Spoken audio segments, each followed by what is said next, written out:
Hello students, यूएसके academy में आपका स्वागत है। आज हम एक बहुत ही इम्पोर्टेंट टॉपिक लेके आए हैं, हाइब्रिडाइजेशन। काफ़ी बच्चों ने कमेंट्स किया कि सर हाइब्रिडाइजेशन के बारे में कोई शॉर्ट मेथड बताइए। तो आपके सामने मैं आज हाइब्रिडाइजेशन की शॉर्ट ट्रिक के द्वारा संकर्ण बताएंगे, जिसे आप फ्रैक्शन ऑफ सेकंड में आंसर देंगे, चाहे जो भी कंपाउंड हो, कोऑर्डिनेशन कंपाउंड को छोड़कर। इनऑर्गेनिक कंपाउंड्स जो भी हैं उनका हाइब्रिडाइजेशन आसानी से बहुत कम समय में हम आप बता सकते हैं। तो आइए स्टार्ट करते हैं हाइब्रिडाइजेशन। संकरण, ठीक, टॉपिक का नाम ये है। थोड़ा बेसिक जानकारी ले लें। संकरण हम किसे बोलते हैं? जब डिफरेंट एनर्जी लेवल के ऑर्बिटल आपस में कंबाइंड होकर सेम एनर्जी लेवल के कुछ नए ऑर्बिटल का फॉर्मेशन करते हैं, तो इसी पॉइंट को हम आप क्या बोलते हैं? संकरण। तो संकरण निकालने से पहले कुछ बेसिक कंसेप्ट हैं जिनके बारे में हम आप चर्चा करेंगे। तो सबसे पहले ये कुछ पॉइंट मैं यहाँ लिख रहा हूं, इसको आप ध्यान से देखेंगे। यदि किसी भी कंपाउंड्स में N0 की वैल्यू कैलकुलेट करने के बाद 2 आती है, तो वहां हम बोलते हैं sp संकरण। ठीक, sp संकरण का मतलब एक s ऑर्बिटल है, दूसरा p ऑर्बिटल कंबाइंड हुआ है। N0 की वैल्यू 3 होता है तो sp2 संकरण बोलते हैं।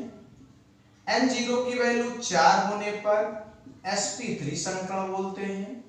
N0 की वैल्यू 5 होने पर sp3d संकरण बोलते हैं। N0 की वैल्यू 6 होने पर sp3d2 हाइब्रिडाइजेशन बोलते हैं। N0 की वैल्यू 7 होने पर sp3d3 हाइब्रिडाइजेशन कहते हैं। ठीक, N0 क्या बताएगा? संकरित कक्षकों की संख्या। ये तो हो गया कि हम किसी कंपाउंड में N0 कैसे निकालेंगे। N0 जब पता होगा तभी हाइब्रिडेशन बता पाएंगे।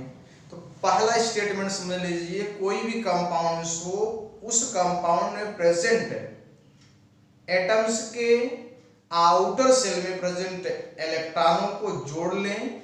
यदि इलेक्ट्रॉन टोटल 8 आ रहे हैं तो 2 से डिवाइड करेंगे, डायरेक्ट निकल जाएगी N0 की वैल्यू। यदि 8 से अधिक है तो पहले 8 से डिवाइड करेंगे, फिर जो शेष फल बचेगा उसमें 2 से डिवाइड करेंगे। ठीक, फिर दोनों भागफल को जोड़ लेंगे, तब हमें N0 की वैल्यू प्राप्त होगी। वहां से हम क्या करेंगे? जोड़ने के बाद N0 कुछ ना कुछ वैल्यू आएगी इन्हीं डिजिटों में से, तो जो आएगा उनके सामने ये कंसेप्ट लिखा गया है कौन सा हाइब्रिडाइजेशन होगा। तो आइए उदाहरण के द्वारा आपको हम समझाएं। तो सबसे पहला एग्जांपल हम लेने वाले हैं SO2 का। ठीक, SO2 में सल्फर के वाई कोश में कितने? 6 इलेक्ट्रॉन, ऑक्सीजन के भी वाई कोश में 6 इलेक्ट्रॉन। तो यहां हो जाएगा आपका total valence electron is equal to आपके पास कितने आ जाएंगे? 6 दूनी 12, 6 18।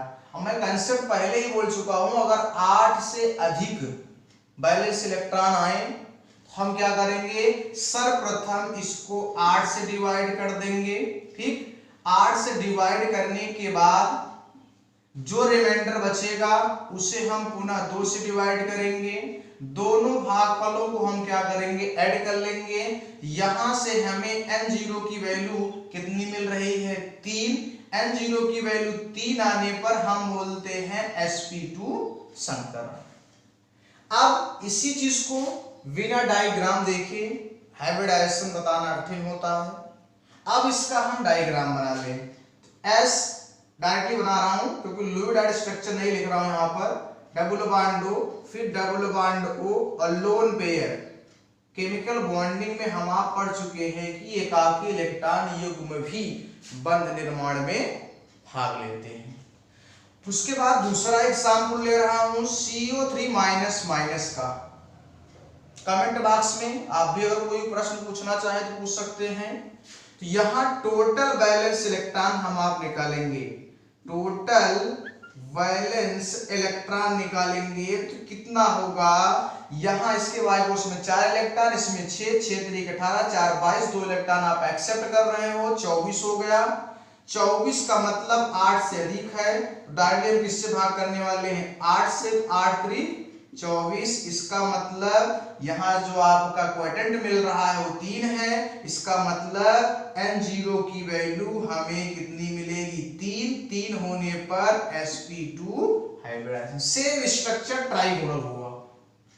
उसके बाद हम तीसरा एग्जांपल ले रहे हैं XeF6 का, ठीक। अब ध्यान दें XeF6 का, यहाँ total valence electron, total valence electron आपके पास कितने हैं, एक बार ज्ञात करें, ये क्या है, इनर्ट गैस है, 8 है इसके आउटर सेल में, इसमें कितने होंगे 7, तो 7 60 50 हो जाएगा। यहाँ डायरेक्टली क्या लिखने वाले हैं, ये आपका हो जाएगा 50, ठीक। अब 50 में हम 8 से पहले डिवाइड कर देंगे इसको, कितना आ जाएगा, 8 6 48, बचा कितना 2, शेष भाग शेषफल, फिर 2 से डिवाइड करें कितना आ जाएगा आपका यहाँ पर 1, दोनों हम भागफल को जोड़ेंगे कितना आ जाएगा, N0 की वैल्यू 7 दे रहा है, 7 होने पर sp3 d3 बोलते हैं, ठीक। और एग्जांपल ले रहे हैं, जैसे अगला एग्जांपल हम बोल दें डायरेक्टली SO4 माइनस माइनस, चौथा एग्जांपल है SO4 माइनस माइनस, तो टोटल बैलेंस इलेक्ट्रॉन कितने हो गए, balance electron is equal to कितना होगा, 6 4 24 30 हो जाएगा, 30 2 32, 32 भागे हम 8 कर देंगे, डायरेक्टली क्या मिल जाएगा 4, N0 की वैल्यू कितनी आई 4, 4 होने पर sp3 हाइब्रिडाइजेशन कहते हैं, वहां देख ले आप लिखा गया है। इसके बाद पांचवा एग्जांपल ले रहे हैं PCl5 का, ठीक। अब टोटल बैलेंस इलेक्ट्रॉन यहां भी निकाल लें, total balance electron is equal to 7 × 35 5 40 हो जाएगा, 40 भागे हम क्या कर दें 8, 8 पंचे क्या हो जाएगा 40, N0 की वैल्यू कितनी आ गई 5, 5 होने पर हम आप बोलते हैं sp3d, ठीक। अब क्या करें, इसका स्ट्रक्चर जो होता है त्रिकोणीय द्विपिरामिडीय होता है, स्ट्रक्चर PCl5 का कुछ इस प्रकार से रहता है, ठीक। एक दूसरे के कांटेक्ट में ये पॉइंट ऐसे रहेगा, Cl Cl Cl Cl और Cl, ये बॉन्ड एंगल कितना देता है 120 डिग्री, ये कितना देता है 90 डिग्री, ठीक। ये स्ट्रक्चर है PCl5 का। अगला एग्जांपल एक ले रहे हैं हम आप I3+ और I3- जो जेई और नीट वगैरह में पूछा जाता है, 6वां I3- में कौन सा संकरण होगा, तो यहां पहले टोटल वैलेंस इलेक्ट्रॉन निकाल लें, total valence electron is equal to कितना आ जाएगा बताइए, 7 × 21 1 22 हो जाएगा, तो हम क्या करेंगे 8 से डिवाइड करेंगे, क्वोटिएंट हमें क्या मिलने वाला है यहाँ 2 मिल जाएगा, फिर यहाँ बचेगा शेषफल 6, फिर क्या करेंगे 2 से डिवाइड करेंगे, हमें आपको क्या मिलने वाला है, ठीक। तो 8 दूनी 16, 6 बचेगा, फिर 2 तिहाई 6, दोनों हम क्या करेंगे ऐड करेंगे, तो N0 की वैल्यू हमें आप क्या मिल रही है यहाँ 5, N0 5 होने पर संकरण कौन सा होगा sp3 हाइब्रिडाइजेशन होगा, नहीं होगा, यहाँ से ध्यान दिए 7 × 21 से 22, 8 से भाग करेंगे 6 बचेगा, फिर 2 से भाग करेंगे कैंसिल आउट हो जाएगा, रिमाइंडर 0 हो जाएगा, 3 2 5 5 होने पे ये वाला पॉइंट आएगा। फिर एक एग्जांपल और ले रहे हैं I3+, ठीक। तो टोटल बैलेंस इलेक्ट्रॉन कितने हो गए 7 × 21 से निकल जाएगा 20, अब हम क्या करेंगे 20 भागे 8 करेंगे, 8 दूनी 16 हो गया, फिर बचा क्या 4 भागे 2 करेंगे, 2 दूनी 4 हो जाएगा, हमें N0 की टोटल वैल्यू कितनी मिल गई 4, 4 होने में क्या बोलने वाले हैं sp3 संकरण, ठीक। अब हमें विश्वास है कि यह वीडियो आपके समझ में आया होगा। ठीक, यदि हमारा वीडियो आपके समझ में आए तो प्लीज चैनल को सब्सक्राइब और लाइक करें और बेल आइकन को जरूर दबाएं ताकि जो भी वीडियो हम अपलोड करें वह वीडियो आप तक जरूर पहुंचे।